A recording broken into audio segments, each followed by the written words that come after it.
Welcome to the North Syracuse District Goal Indicator Introduction video series. The intent of this series is to establish a common introductory understanding of our high leverage indicators, as well as the rubric language that is connected to each. These videos are not intended to be a one-size-fits-all or an answer key, nor are they intended to be an evaluation of one's entire practice. Our hope is that they will support you in understanding what evidence might look like for each of these indicators and why it might fall under one category or another on the rubric. We hope this video on student engagement facilitates your understanding and construction of new knowledge. Each video frames the content in three ways.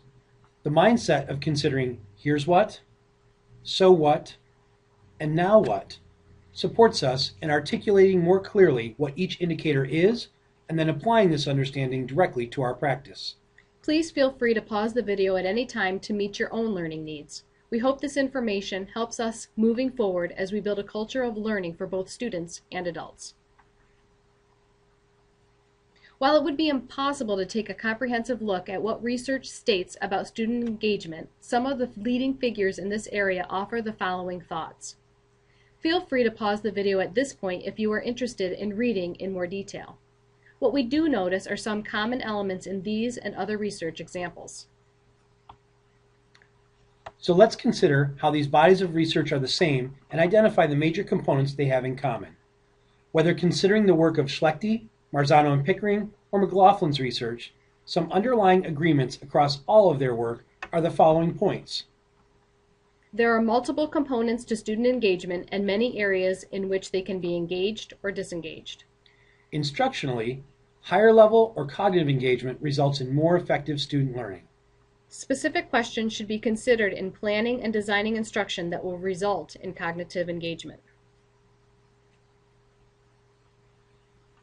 Having established some common tenets of student engagement, let's begin to look at practice. Using these commonalities as a baseline for why student engagement is important, let's take a look at a brief video clip with these simple directions. Click on the icon above and view this example video from the 1-minute mark to the 5-minute mark. Look for evidence of student engagement during the segment of a larger lesson and write down a few notes about what it looks like or what you see and hear. Try to avoid bias, inference, or personal opinion in your notes and observations. Please feel free to pause the video at any time.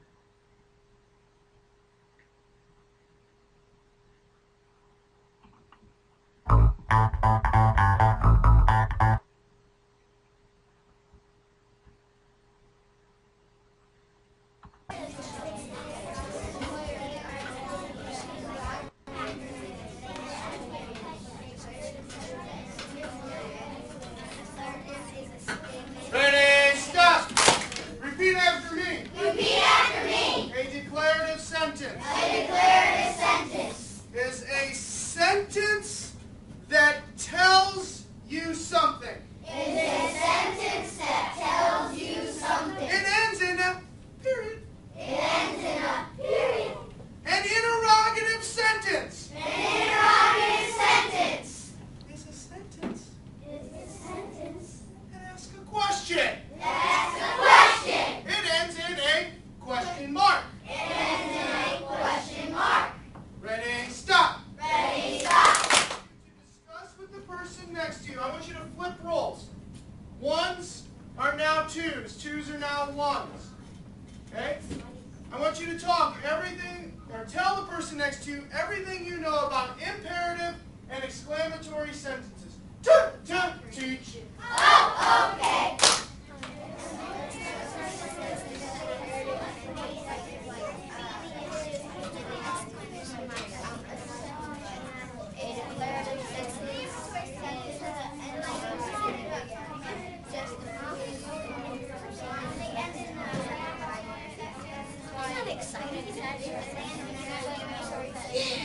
Ready, switch!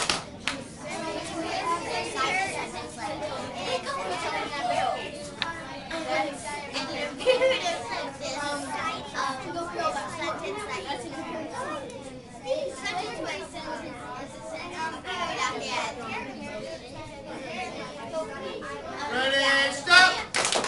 Repeat after me. Repeat after me. An imperative sentence An imperative sentence gives a command Gives a command. It gives a command. It gives a command. A sentence that gives a command A sentence that gives a command is an imperative sentence. is an imperative sentence. An exclamatory sentence An exclamatory sentence has strong feeling has strong feelings and shows surprise. and shows surprise. It ends in an exclamation point. It ends in an exclamation point. An imperative sentence An imperative sentence ends in a period. ends in a period. Stop, stop, stop. Stop. Hey, stop. Repeat after me. Repeat after me. The subject The subject is the part of the sentence is the part of the sentence that tells you that tells you who who or what or what the sentence is about. the sentence is about.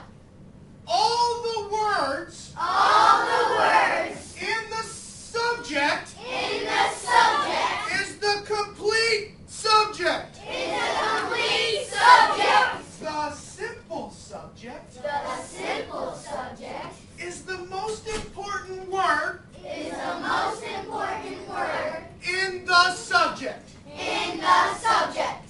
Stop, stop, stop. Stop, stop, stop. Now I want you to talk to the person next to you. Just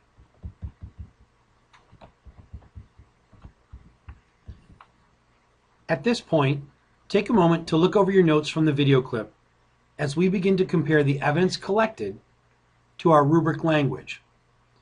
Student engagement is one of two indicators located in Standard 3, Element 1.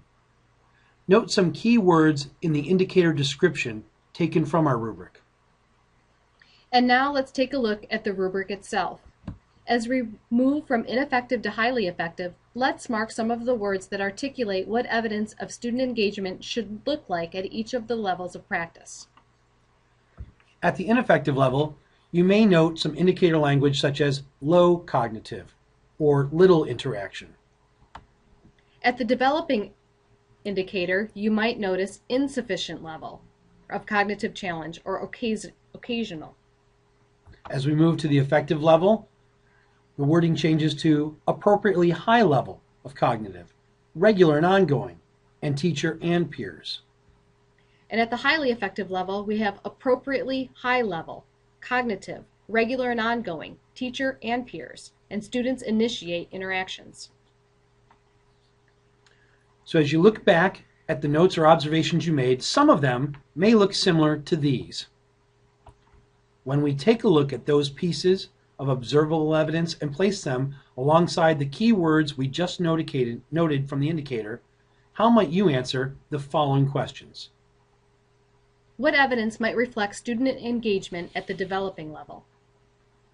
What evidence might reflect student engagement at the highly effective level? What evidence might support or refute this being highly effective? For this segment of video, what level does the preponderance of evidence show?